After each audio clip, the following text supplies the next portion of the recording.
Þetta mjög mikið reiðarslag fyrir Riða sveitina. greindist í lok Á mars. næstu 2 árum verður skorið niður allt sauðfé á þeim bæjum og þar sem þetta var er alveg feikilegt áfall. Það veit enginn hvernig þetta ber. Riðan greindist aðeins í einni kind og þar með varð að skera allt féð 260 kindur. Það fundist 30 nýjir riðubæir á þessu ári. Áfram var haldið niðurskurði á sauðfé vegna hinnar illræmdu riðuveikingar. Ja, þetta slítur eitthvað úr manni.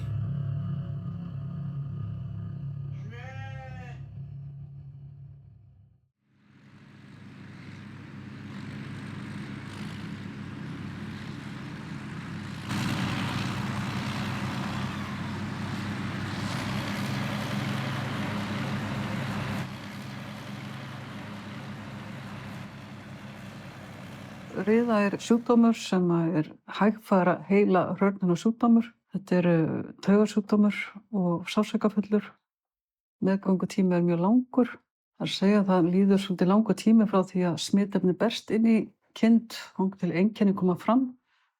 Oftast erum við að tala 2,5 ár, 3 ár en allt upp í 5 ár. Þannig það er mjög erfitt að rekja þennan sjúkdóm og þetta endar alltaf með dauða. Íslenska sauðkindin, hún er af svo kölluðu norður-evrópsku stuttrófukyni. Fé af þessu stofni dreifðist á 8. og fram á 10. öld norður-Evrópu, Skandinavíu, frá Rússlandi og yfir Skandinavíu með norrænum mönnum á öllum líkindum. Og við höfðum þetta fé með okkur eða landnámsmennirnir til Íslands á tímabilinu 870 til sjálfsagt eitthvað fram á 10. öldina. Það kemur líklega mestu leyti frá Noregi og bresku eyjunum að byggðum norrænum manna þaðan. Við vitum eiginlega ekkert neinn innflutning frá landnámi og fram til 1755-6. Mögulega hefur hann verið einhver og ef það hefur verið þá er það mjög líklega verið ullafé sem menn að vera að flytja inn. Sauðfjárrækt var ekki mjög mikilvæg til að byrja með fyrstu 500 ár Íslandssögunnar, skulum við segja. Nautgriparækt var miklu mikilvægari á þeim tíma. En 1400 þá fer það breytast og breytist smá saman á tímabilinu 1400 til 1700 og við lok þess tímabils þá er sauðfé orðið mikilvægara heldur en nautgripir og búin að taka sess nautgripanna. Nautgripirnir eru orðnir svona 1/3 af húsgagninu og sauðfé 2/3. Ástæðan fyrir þessu er mjög sennilega vinnuaflsskortur eftir svartadauða. Það eru margar jarðir í eyði. Svo kom plágan síðar í 1494 og eftir það varð sauðfjáráherslan ennþá meiri. Sauðfjármjólkin hún fór að verða nýtt meira og meira og sauðamjólk er 2-falt feitari en nautgripamjólk. Nú eftir Stórabólu 1707 þá var ennþá breyting og nú gerist það sama eftir svartadauða og plágan síðari. Fólki fækkaði mikið og minna vinnuafl og það gerist þá aftur að sauðfé fjölgar á kostnað kúna því að kýr eru minnaaflsfrekari. Það kostar meiri vinnu að útvega sér mjólk úr kúm heldur en úr sauðfé. Menn áttu sig á því að það var auðveldara með færra fólki að vera með sauðfjárbúskap.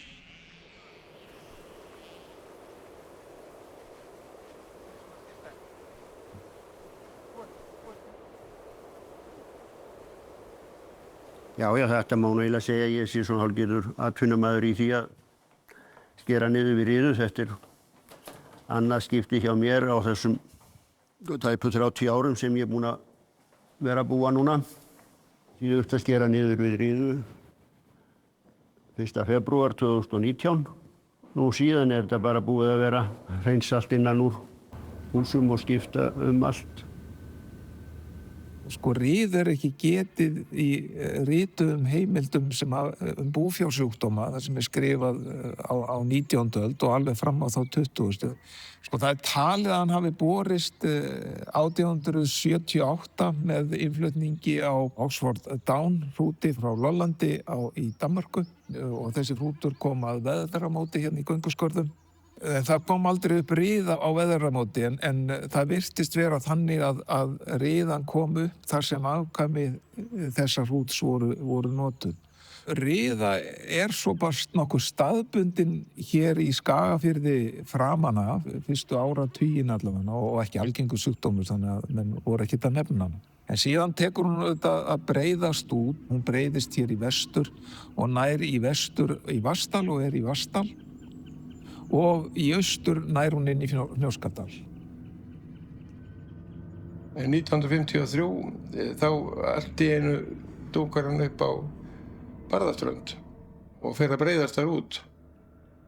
Og eftir 10 ár var hann kominn alla sveit. Svo voru menn í standandi vandræðum, algjörlega ráðalausir því að veikin breytist út og menn sáu að þessi veiki myndi leggja allt landið undir sig. Það var búið að deila landinu niður í varnarhólf sem voru sett upp þegar var verið að berjast við annan sjúkdóm sem kom með karakólfjörnum.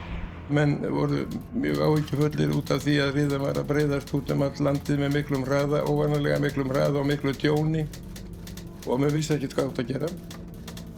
Það virtist allt bila að allar aðgerðir hverjar sem gripið var til að þá hafði það ekkert áhrif og veikið hélt bara áfram. Smitefnið hvorki baktería né veira, heldur prótein. Það voru mikil undur þegar það uppgötvaðist á sínum tíma. Og menn höfðu engin ráð, það var reynt að taka eina kind leið og veikin fannst. Þegar það dugði ekki neitt að þá var fargað heilum fjörðum þar sem riða fundist því að það kom í ljós seinna að þegar ein kind sýnir einkenni þá voru kannski 40–60% af fénu með smitefni. Vegna þess að meðgöngutíminn svo langur þá svo erfitt að finna sjúkdómi fyrir töluvert löngu eftir að hann berst í hjörð. Fólk greinir eða bændur sjá einkenni að þá kannski búið að líða kannski 5, 7, 8 ár frá því að smitefni kemur inn í hjörðina og þannig til að veikin uppgötvast. Það svolítið erfitt og þá mikil hætta útbreiðsla hafi átt sér stað þá í heilu sveitunum.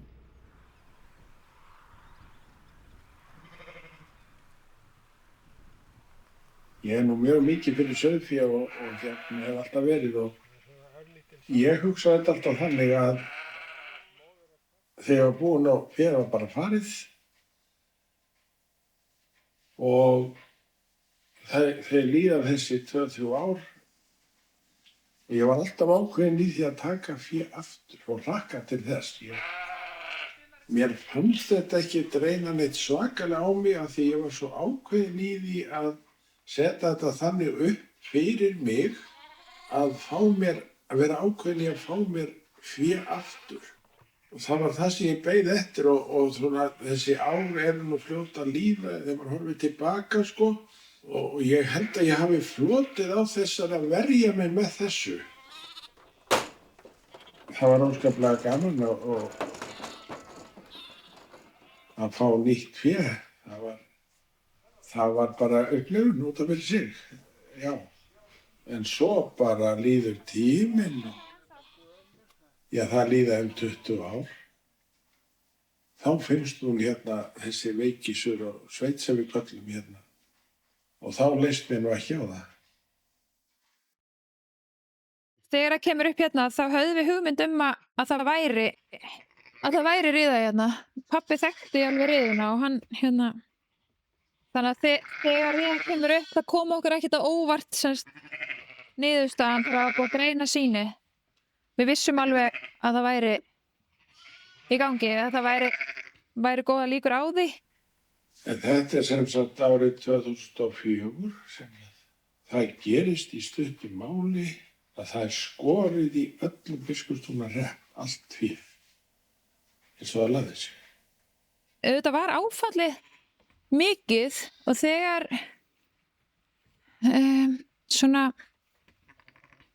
ég veit ekki hvernig að koma orðum að því. Sko þegar ég var að alast upp þá var náttúrulega búið að skera niður. Einu sinni, bara rétt áður en ég fæddist.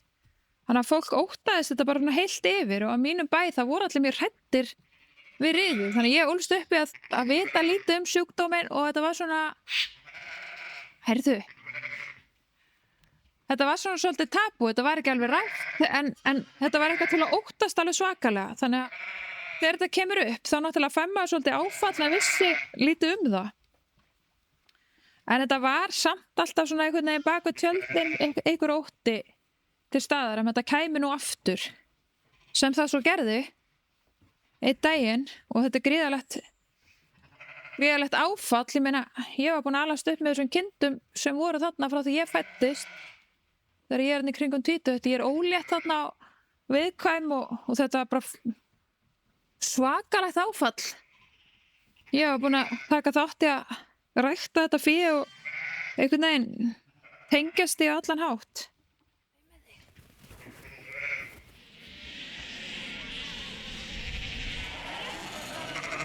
Ég fór að athuga hvað menn hefðu gert sem hefðu skorið niður að búið að reyna þetta í marga áratugi að losna við þessa veiki. Ég var komin að Keldum þá og var farin að glíma við þetta og komst að því þegar ég fylgdist með því hvað menn hefðu gert að þeir sem hefðu vandað sig mest við að hreinsa og sótthreinsa eftir förgun á öllu fé og fjárskipti þeir hefðu sloppið betur og veikin kom síður upp hjá þeim. Og svo ég fór að hugsa með kannski við getum að gert tilraun með fjárborg í Reykjavík því að riðan var komið þangað og var að breiðast út og síðan var farið í niðurskurð 1978. Það var skorið niður eða fargað öllum hjörðum sem veikin hafði fundist, öllu fé sem hafði verið látið til lífs og var ennþá til og síðan var sem sagt sóttreinsað. Það var gerður samningu við menn fjárskipti og fjárleysi og það var 1 ár fjárlaust. Og það leiddi til þess að riðuvíkinni varð útrýmt úr fjárborg. Þetta eru fjárhús dauðans og svona þetta á 19 öðrum bæjum í norður- og suður Þingeyjarsýslu. Já, riðuvíkin búin að vera í þessu héraði í minnst 20 ár og við höfum horft upp á hana stigmagnast. Hún kemur kannski upp á einum bæ í Hreppnum, síðan líða 2-3 ár og þá fer hún til 2 næstu bæja og þannig stigmagnast hún og við óttumst það að ef ekkert verður að gert þá verði hún komin á flesta bæji í þessu héraði eftir svona cirka 10-15 ár. Undirskrift að niðurskurðinum hefur verið knúin fram með hótunum og þrýstingi. Ef að menn ekki láti undan og samþykki niðurskurð, þeir megi búast við því að þeir fá ekki til dæmis að slátra sínu fé á sláturhúsunum hérna og sem sagt að vera alls ekki gjaldgengir í samfélaginu.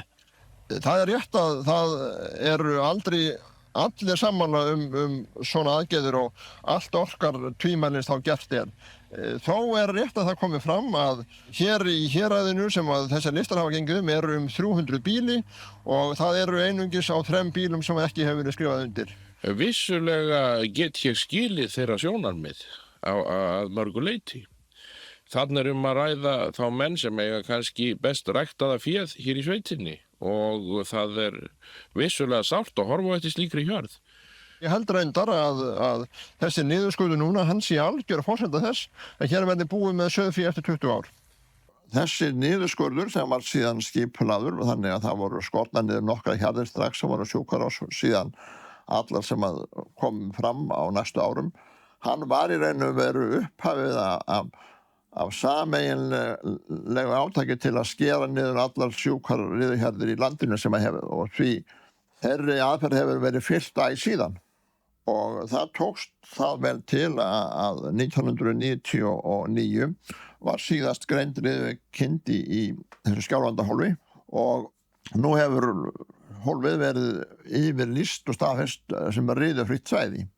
Þannig að það má segja að það hefði náðst fullkomin árangur með þessum aðgerðum sem vissulega voru erfiðar í upphafi en þrautseigja og nákvæmni hefur þó skilað þessu.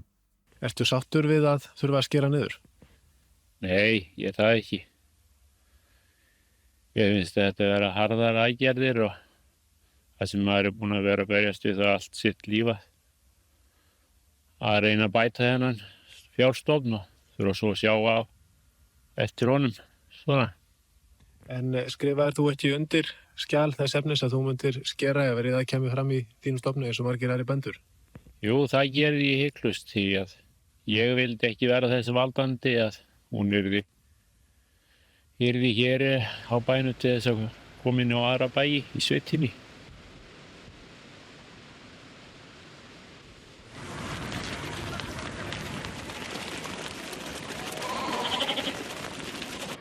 Það var offramleiðsla á kjöti í landinu. Það þurfti að fækka fé og samkomulega náðist það að láta þessa fækkun ganga út yfir riðuhjarðirnar og fjármagn fékkst til þess að bæta mönnum þetta mikla, þetta var verulegt átak sko.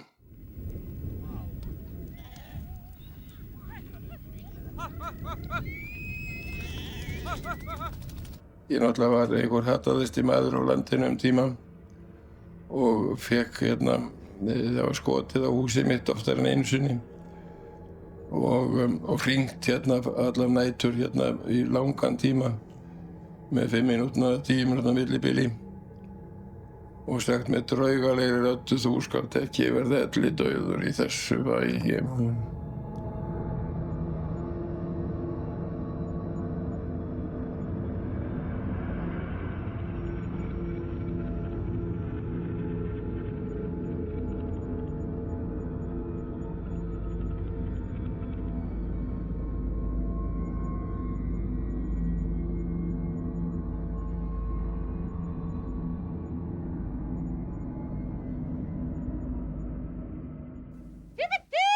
Ein heiðurskona á Austfjörðum sem hét Anna, hún var á Hesteyri, þau var búin að koma sér upp afskaplega fallegri hjörð og í öllum hugsanlegum sauðalitum og hún gat gefið nokkur út sér lífið án þess að hafa kindur. Svo að hún gerði allt sem hún gat til þess að leika á okkur og kom nokkurum uppáhalds kindum frá sér fyrir í gamla fjósinu sem var búið að slétta yfir og komið ofan í jörð og þar hafði hún útvarp og stemdi það hátt til þess að yfirgnæfa jarm og þess áttar og þegar Jón Pétursson, dýralæknir á Egilsstöðum var að taka út hreinsunina því að það var allt saman tekið út og staðfest að það væri búið að hreinsa nógu vel að þá heyrir hann jarm undir fótum sér og þá var það þessar kindur sem hún hafði komið fyrir þarna ofan í fjósinu gamla. Og þetta var náttúrulega til þess að þetta var alltaf sem hann grafið upp og þessar kindur fjallu. Nokkur síðar þá heyrðist jarm ofan úr líð og þá var einhver uppáhalds hrútur sem hún hafði spreyjað með svona felulitum og hann var bundinn þar sko, hún ætlaði að koma honum undan og þá komst þetta upp að hrúturinn jarmaði og kallaði á athygli.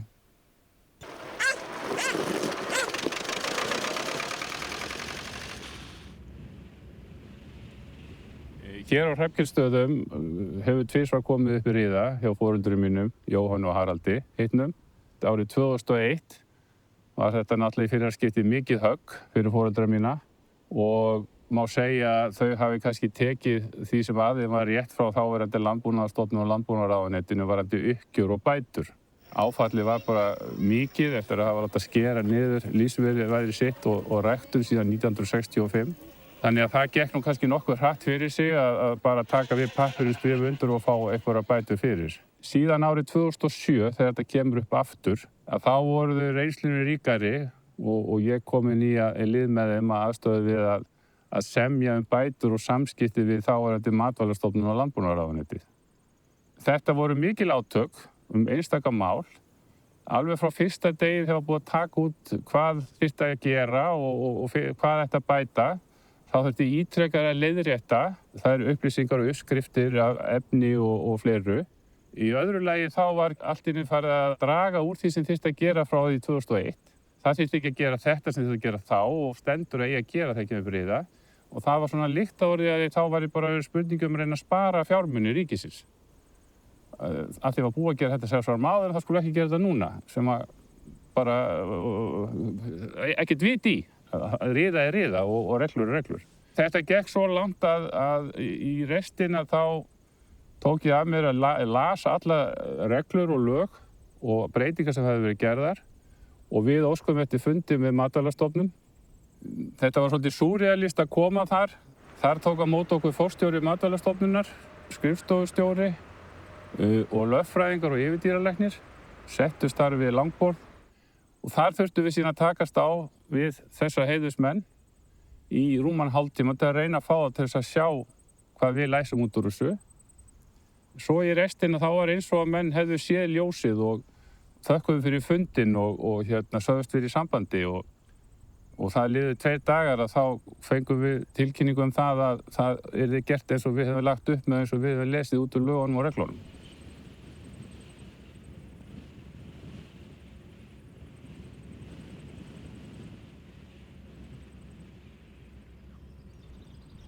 Það var semst haustið 2020 sem í fyrstu rétt þá koma 5, held ég að ég fari rétt með, 5 þriggja vetra ær, alveg glithoraðar, alveg holdlausar. Þær höfðu allar skila lömbunum vel og allt í lagi með það, þannig að ég tók ákvörðun það að ég myndi bara lóa þeim þarna á staðnum, þær væru ekki til ásetnings greinilega og hugsaði ekkert meir það, pældi ekkert meir í því einu sinni. En svo fara nú að renna á mig 2 grímur þegar við förum í aðrar göngur og þá gengi fram á kind sem greinilega mjög veik og hún hefur sömu einkenni, alveg holdlaus en hún líka bara svo þróttlítil að hún getur varla gengið og kemst náttúrulega ekki alla leið til byggða í þessari lotu. Sótti hann síðan daginn eftir og hringdi á dýralæknana strax og ég kom heim hana gangna daginn og þeir komu svo 2 og skoðuðu hana og voru mjög stressaðir strax greinilega að þetta gæti verið riða. Fannst það ansi líklegt og ég svo sem trúði því bara ekkert og var ekkert að hafa neina sérstaklega ágjörð því. Þeir tóku sýni og lóðin og tóku sýni og svo kemur niðurstaða viku seinna sem var mikið áfall. Það var bara, mjög mikið sjokk. Bóndi á Stóru Ökrum í Skagafirði neyðist nú til að farga 800 kindum eftir að riða greindist á bænum. Svo náttúrulega hellist yfir mann gríðarlega mikil sektarkennd. Það líka þessi gríðarlega sorg. Ég hugsa sér ekkert margir sem að eiga auðvelt með að sjá eftir ævistarfi. Það mjög erfitt. Það sem ég sá fyrir mér strax var þessi rosalega samfélagslega breyting sem verður. Og hún náttúrulega gerist eiginlega bara samdægurs því að svona fréttir fara allt leið og við vorum ekkert að liggja á þessu þannig. En það strax farið að velta fyrir sér sem niðurskurði og því líku. Við áttum 220-40 lömb sem ekki voru farin í sláturhús þegar þetta gerist. Þau áttu að fara í sláturhús sama daginn og þetta niðurstaðan kemur. Og ég stoppaði af með það, þannig að þau fara ekki. Mesta áfalli var þegar það fór að greinast á öðrum bæjum. Það náttúrulega. Þetta ekki skemmtilegt að hafa þetta hangandi yfir sér og það verður voða gott þegar símtalið verður komið á hvorn veginn sem það fer. Og ef að þessi hrútur sem að hingað kom reynist hafa verið smitaður, þá búið að fara fé frá okkur á nokkra bæi í haust og það koma svona dómínóáhrif sem maður veit ekki hvernig enda en nú erum við komnir út í það sem við viljum helst ekki hugsa um. Þegar upp var staðið þá var skorið niður á 5 bæjum í Skagafirði og nokkur þúsund fjár og frá mér greindist smitt á 3 bæjum, öðrum en hér.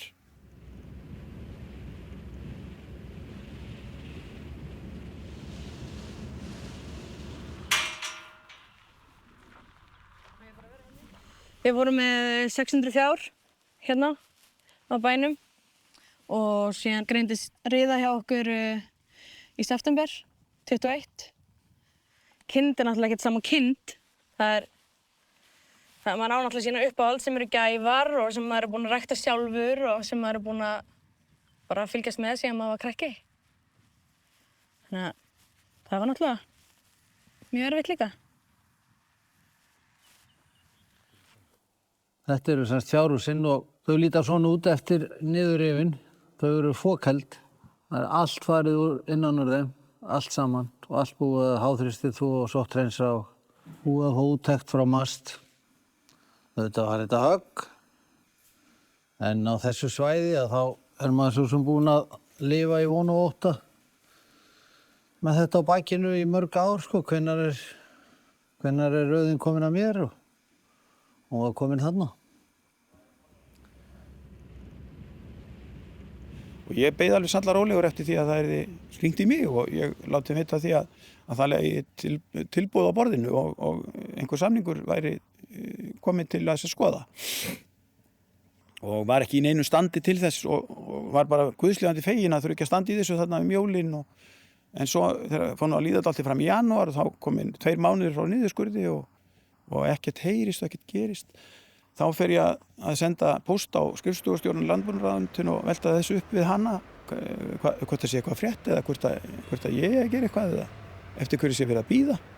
Og þá bara eins og enginn þar hafi vitað að það væri verkefni til staðar og ekkert komið í gang, ekki neitt. En það sem að ég var rosalega ósáttur við á þessum tíma var að þetta var svo algjörlega skýrt í reglugerðinni.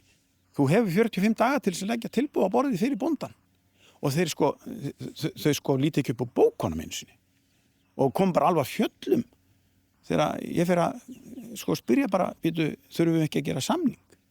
Þið getið rétt ímyndað ykkur þetta. Við erum þarna einhverju bændadurgar að semja við hóp af lögfræðingum.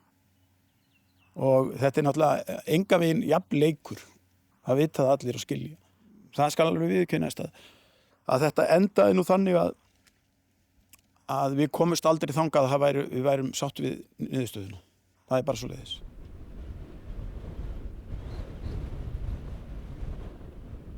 Ég heiti Eiríkur Skarphéðinsson, bóndi í Djúpadal og bý með 800 kindur.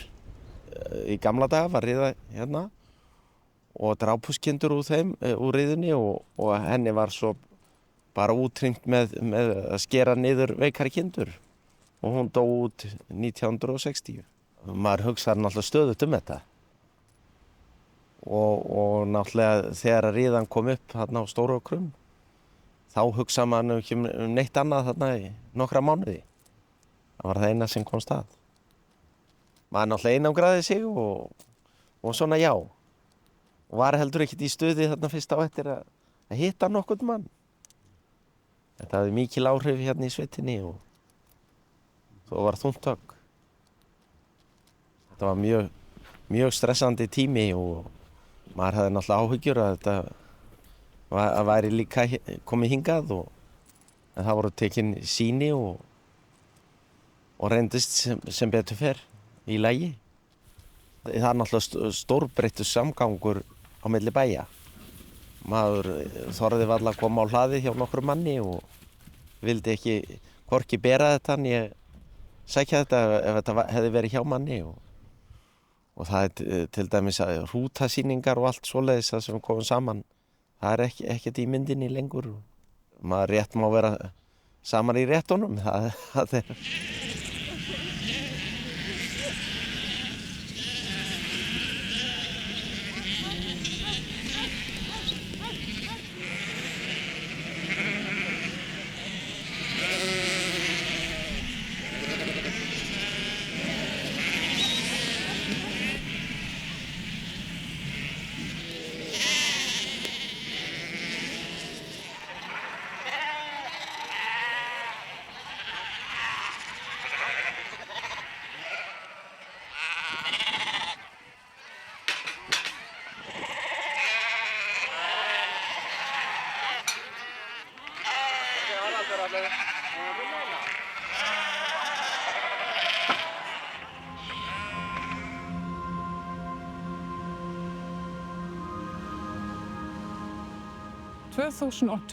þá veiktist kind á Stóru Ökrum sem fannst með riðu greinlega og þessi bær var tengdur öðrum bæjum þarna í sveitinni þar sem það var skilgreint sem reynsvæði þannig að maður mátti segja á milli bæja og það fóru nokkrir út á aðra bæi og þá greindist riða í nokkrum af þeim líka.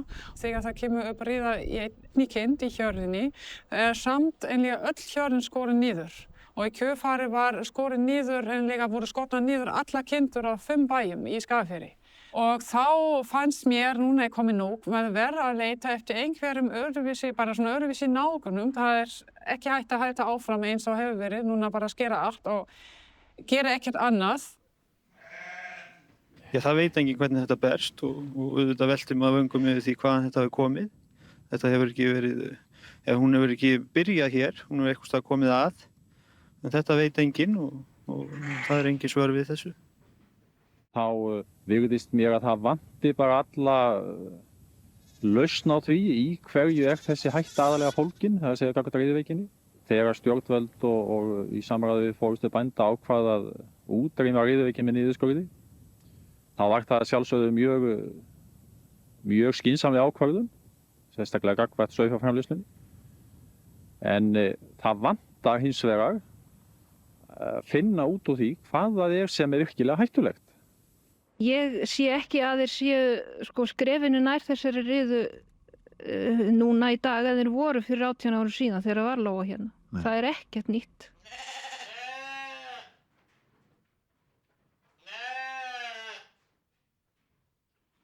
Tækninni flegi fram og við sáu hvaða smitefni þetta var og sáu að það átti uppruna sinn í eðlilegu próteini sem við öll höfum í öllum okkar frumum. En það er þessar arfgerðir af því sem er auðveldar að umbreyta yfir í smitandi form. Þá föttuðu menn auðvitað það að það var hægt að rækta gripi sem voru riðuþolnir eða riðuónæmir, það tók ekki riðu. Og vísindamenn og Keldum fóru í það að leita að þessum arfgerðum í íslensku fé. Þetta er svona rétt fyrir 2000, við erum að skoða þetta í íslensku fé og finnum ekki þessa arfgerð.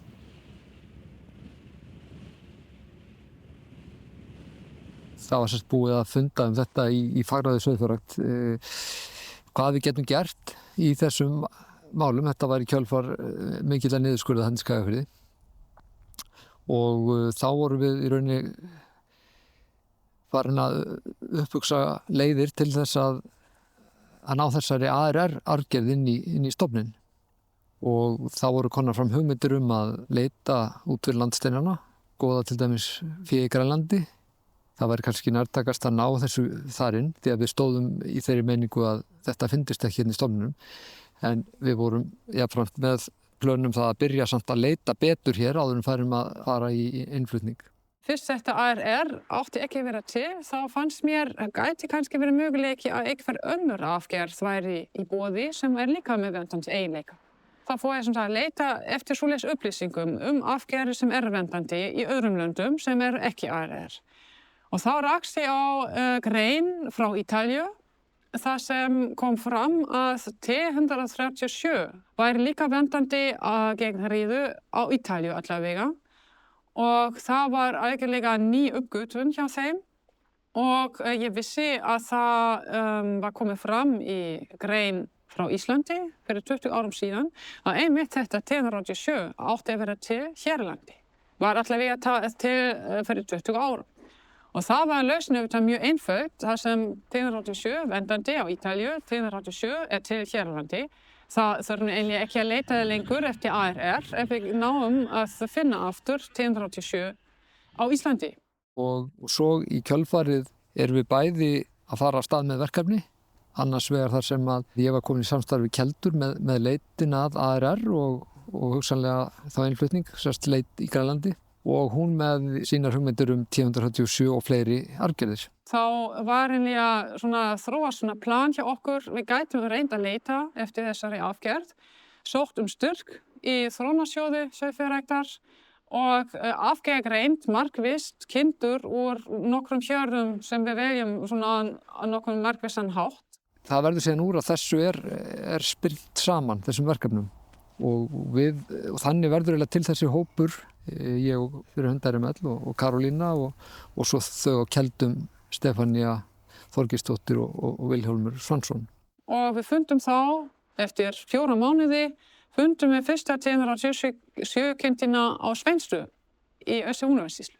Og það var bara stór tíðindi fyrir okkur, loksins vorum búin að finna þetta sem við vorum að leita eftir. En í gegnum þetta leitarverkefni sem við vorum búin að setja niður bæi sem væri spennandi, þá finnum við þetta ARR.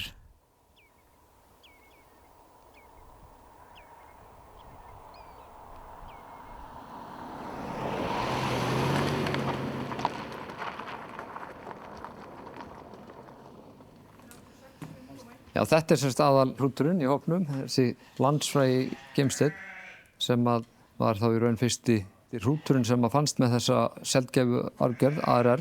Þannig að þetta mun nú væntanlega verða mjög stór ættfaðir að íslenska sauðfjárstofninum í framtíðinni. Því að hann er á leiðinni núna á Sæðingastöð og í gegnum hann ætlum við að reyna að dreifa og innleiða þessa arfgerð í stofninn. Gimsteinn, hann var ekki dæmdur sem lamb og líka þannig er núna að fara á stöð og þetta er þessi merkisgripur þá hefur nú áhuga á að mæla hann og skoða hann.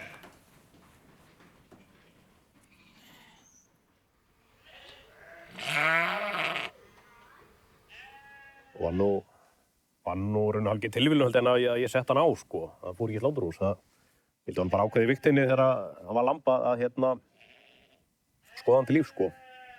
Ég held ég var ekkert búinn að skrifa niður sem hann hann ætti að lifa þannig tannig, sko. Þannig að það má segja þessi tilviljun að hann hafi ekki farið í sláturhús, sko, þegar hann var lamb.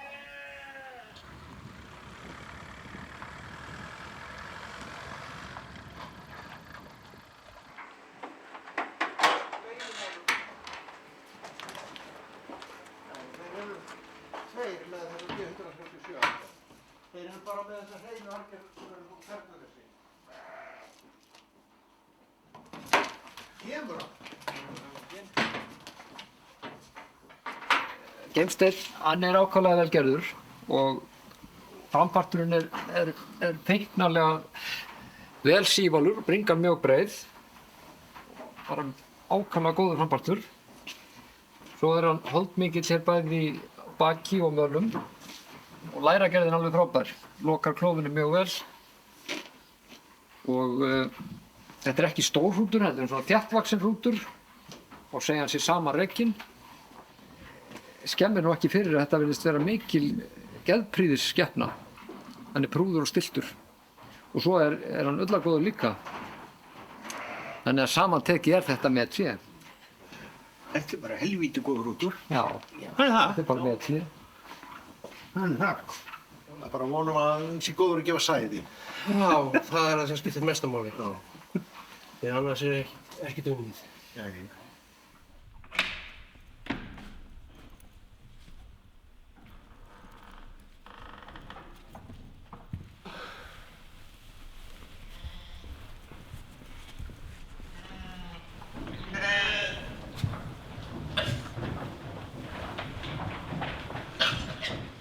Síðan ákvaðan ég nú að berjast fyrir því að fá að kaupa hérna á næsta bæ í Traðarholti. Þar sem að voru búin að rækta svona minnst næmt féð fyrir riðu. Það var þinn búskap og í upphafi fékk þetta nú ekki góðan hljómbrunn að ég færi að taka þetta bara hinum inn við lækinn. Gekk nú í brasi svona til að byrja með en svo var maður nú búinn að rökstyðja þetta vel og að hverju ég vildi þetta. Þá svo sem sá fagfólki það að þetta myndi nú reynilega ekki vera svo vitlaust hjá mér. En þetta gefur lífinu gildi að snúast í kringu það grein.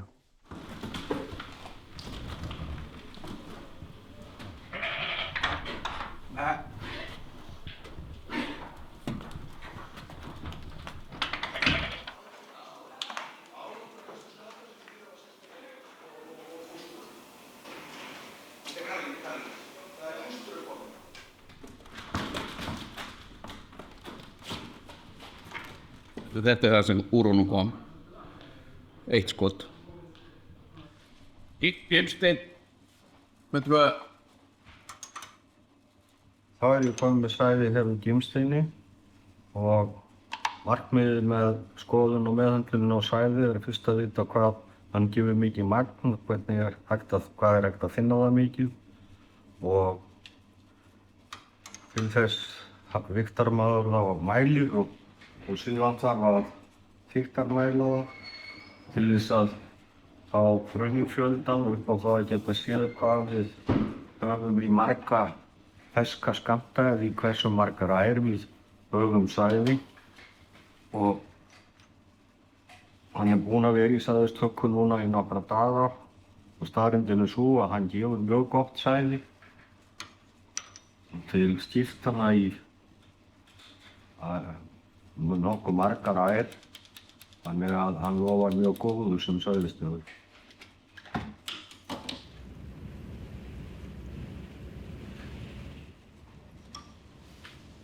Við erum komin með niðurstöður úr rúmlega 30.000 kindum hér á landi sem svona næstum því 10% stofnsins. Og við fundum bara í þessu samhengi bara algjörlega óvænt ARR sem átti ekki að vera til á einum bæ fyrir austan. Og svo fundum við samtals 8 bæi þar sem TM37 finnst. En þá þegar komið í gang að vera að skoða fleiri arfgerðir og Karolína hafði svona algjört frumkvæði að því að hafa samband við erlenda vísindamenn sem að vindur síðan upp á sig og þeir þekkja einhverja sem að þeir hafa samband við og tilverður þetta alþjóðlega verkefni og svona eitt af hryggstykkjunum í því verkefni einmitt að skoða þessar aðrar arfgerðir sem finnast í okkar fé. Ég hafði frekar snemma samband við sérfræðinga erlendis til að vera viss að þessi hugmynd að TM37 gæti verið verndandi hér á landi myndi virka yfir höfuð. Kristín fastar strax í hug að þetta væri mjög spennandi sem hefur aldrei verið prófað að rækta öðruvísi arfgerð en ARR til að vernda fé fyrir riðu og hún sagði já, við getum sótt styrk hjá Evrópusambandinu og við getum tekið miklu fleiri vísindamenn inn í þetta sem með sérsvið. The Scrapie Ice Project. It's Scrapie in Iceland. It's a model for Scrapie diseases worldwide. And we have 8 partners from 7 different countries to find genotypes with maybe resistant against Scrapie. Because in Iceland, the resistant genotype we use in continental Europe are very rare, and if we have another alternative to breed for, it's a great advantage for Iceland, but not only for Iceland, because the project is a model for worldwide Scrapie diseases. They could maybe be used in other countries as well, where the need is. Það kom í ljós að marga arfgerðir með mjög sterka mótstöðu hér á landi, en það kom í ljós að þetta allt hjálpa okkur umfram ARR.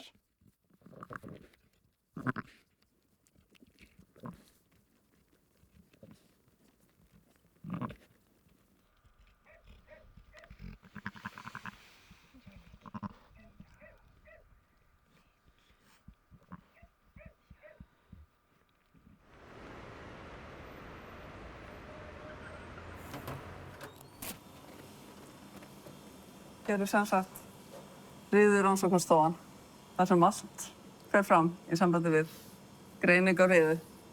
Þetta sem sagt skipulag skimun á haustin, tekin sýni úr sláturhúsunum í ákveðin próf, þar sem við erum að prófa fyrir riðusmitefninu. Þau heita ELISU-próf sem byggist á því að við brjótum niður heilbrigða príópróteinið. Okkar próf byggist á því að við losum okkur við það. Þannig að það sem verður eftir að við erum búin að losa okkur við heilbrigðapróteinið, þá bendir það til þess að það geti verið riðusmitefni í sýninu og þá höldum við áfram og gerum annað próf sem heitir Western-blot. Það sem við aðskiljum próteinin og notum síðan mótefni til þess að greina hvort að riðusmitefni er til staðar.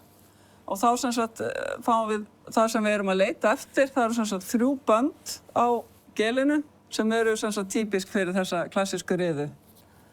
Við viljum náttúrulega ekki fá jákvæða niðurstöðu, allavega þegar við erum að leita riðu. Við viljum náttúrulega ekki finna riðu í þeim sýnum sem við erum að fá á sláturhúsunum.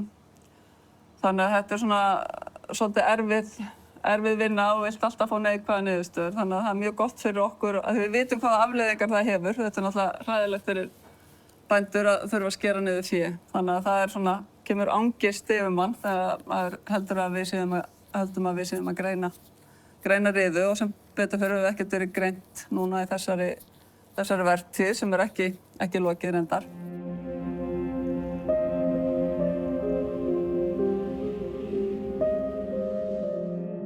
Sko, það var nú bara 27. október að það var bankað klukkan 9 á föstudagsmorgni og það stóð starfsmaður mast og þá svona grunaði maðurinn strax hvað væri í vændum og það sem sagt greinist í einu sýni frá okkur í sláturhúsi, jákvætt sýni. Ég man alveg eftir kindinni og hún var búin að vera mjög leiðileg við okkur sem gemlingur. Hún vildi ekki lambið sitt og við reyndum hér mikið, örugglega í 10 daga að láta hana taka lambið og það gekk ekki neitt. Þannig að enda með við skulluðum henni út lamblausri og hugsaðum með okkur að hún ætti nú að fara í haust. Hún væri svo andskoti leiðileg, ætluðum ekki að fara rækt undan svona. Svo bara skilaði hún sér seint heim þannig að það var sláturtíð var lokið og hún var náttúrulega sett á þá, gefa henni annan séns. Svo bar hún í vor 2 lömbum og hún vildi hvort lambið. Og við vorum með henni hérna örugglega í vikutíma að rembast við að reyna að láta hana taka, þó það var ekki nema annar lambið, þá gekk ekki neitt. Og þá fékk hún að fljúga út aftur lamblaus, þannig að svona launaði hann okkur það. Það var engin grunur neitt, við höfum ekki orðið verið neitt óeðlilegt, engin einkenni hjá neinni kind. Þannig að þetta kom svona eins og þrumur heiðskíru lofti. En þetta hangir alltaf yfir manni, maður er alltaf búin að hugsa og bíða hvenær kemur þetta aftur. Þannig að þetta skellur, mikill skellur. Fer ekki alltaf eins og maður ætlar.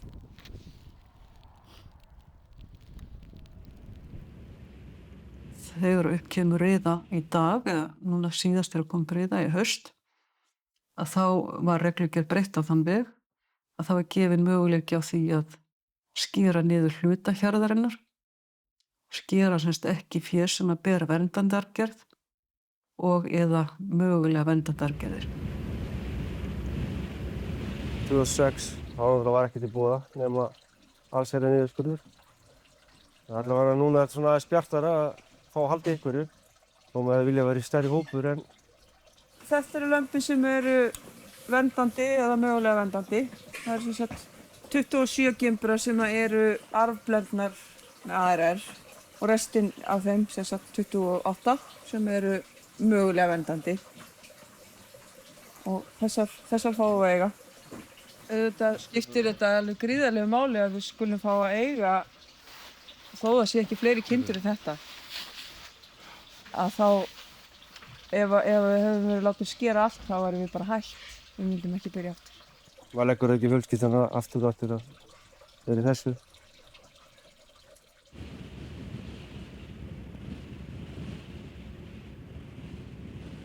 Herru, þetta er ARR möguleiki. Sérðu það? Kindurnar sem eru með svona R á bakinu, þær hafa verið settar við gullmóla eða hinur hrútnum sem eru með betra genið. Og við merkjum það svona til þess að ég muni eftir þegar ég sett merkin í og ég muni eftir að taka sýni úr þeim fyrir haustið. Sendir rannsókn, sjá hvað arfgerð þau bera.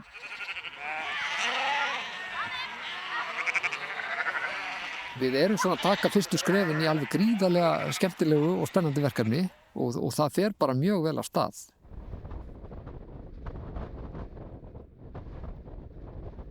Núna snýst allt það að rækta verndandi afgerðir eða afgerðir með mikla mótstöðu. Okkur finnst skipta svolítið miklu máli að geta viðhaldið okkar stofni. Þó að þetta ARR komi inn að þá getum við samt notað kindur sem að við viljum rækta. Við höfum verið að rækta. Við ræktuðum hindsi, ekki kollótt. Já, voru alla kollóttar sem voru með ARR. Og við verðum nú kannski sættast á það að það verði hluti náttúrulega kollóttur. Það er mikill hluti væntanlega, eins og staðan er núna allavega.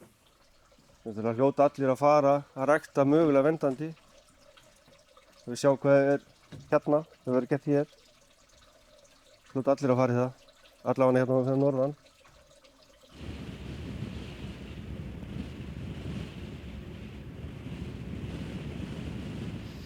Við erum alltaf komin með pálmann í hendurnar að vera búin að finna ARR sem er svona það sem hefur virkað í öllum löndum og Evrópusambandið er að nota. Þá auðveldar þetta svo mikið verkefnið að upp af sjörðin með ARR skuli vera svona gríðarlega öflug og við fáum strax svona mikið af flottum gripum. Sauðfjárbændur og í rauninni allur landbúnaður á Íslandi hefur verið dálítið miklum fjötrum vegna riðuveiki og varna gegn riðuveiki. Við bændur erum full bjartsýni, við erum ánægð með þetta og bara það eitt að ná stjórnvöldum dýralæknum, fagfólki og bændum saman við eitt borð og leggja fram áætlun hvernig skuli útrýma riðuveikinni. Það eitt og sér náttúrulega risastór áfangi og til marks það hvað fólk getur gert ef allir leggjast á eitt. Framtíðin er björt. Nú hefur Ráðgjafarmiðstöð landbúnaðarins sett fram ákveðið ræktunarplan og ræktunaráætlun og það miðar að því að við ættum að vera á lausri riðu innan 20 ára. En sérstaklega á þessum svæðum þar sem riða landlæg núna, það stemt að því að það verður allavega innan 10 ára. Sauðfjárræktin límið í okkar sveit og ég held að sé bara víðast þannig landið og það að losna við riðuna, það náttúrulega bara bætir mannlífið. Það bara svoleiðis.